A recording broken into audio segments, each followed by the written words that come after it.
You're speaking, you can hear yourself, and something in your voice has changed. You don't know when it happened, but you know the room can hear it too. If you recognize that moment, give me the next few minutes, because what's happening here has nothing to do with preparation, your knowledge of the material, or how much you care about getting it right. I'm Jimmy Cannon. I've worked with hundreds of senior leaders, founders, and technical experts, people who are sharp, capable, and clear thinking, until pressure enters the room and something in their voice shifts without their permission.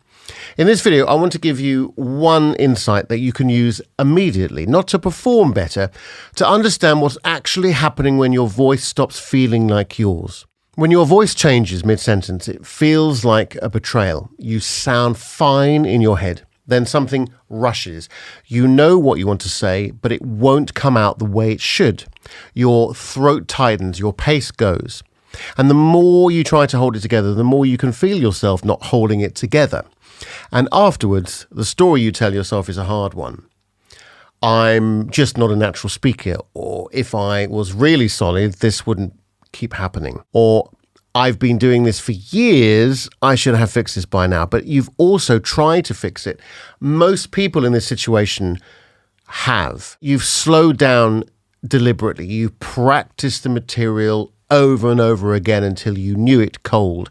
You've taken courses, tried breathing techniques, worked on your projection, maybe even done some confidence work. And it helps in low pressure situations. It helps. But the moment in the room, when it actually matters, when there's a valuation in the room, when the outcome is visible, when you can feel people watching, the technique doesn't hold. Not because you don't learn it properly, because technique needs ground to stand on. And under pressure, the ground goes first. Here's what's actually happening. When pressure enters, being watched, being evaluated, consequences in the room, the nervous system responds before you've consciously registered any of it. Breath shortens, pace accelerates, the throat constricts. This happens before thinking comes online, before technique can be applied. Your voice isn't failing because something is wrong with you. It's failing because the conditions your voice needs to stay steady have already changed. And no amount of technique applied on top of that instability will hold for long. You don't lose your voice, you lose the ground beneath it. So more preparation, not more technique layered on top of an unstable system. What helps is restoring the conditions speech needs before the demand arrives, when the system feels steady under pressure, not performed, not managed, generally steady. The voice behaves exactly as it does when nothing is at stake. Same voice, same person, the real you, reliably present. And this is why it works, because you stop trying to override a physiological response with a performance one. You stop fighting the system and start addressing the cause.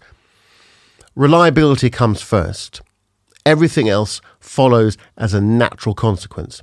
If you want to understand exactly where your voice stays stable and where pressure disrupts it, I put together a short 2-minute diagnostic called How Reliable is Your Voice Under Pressure? It won't tell you what to fix.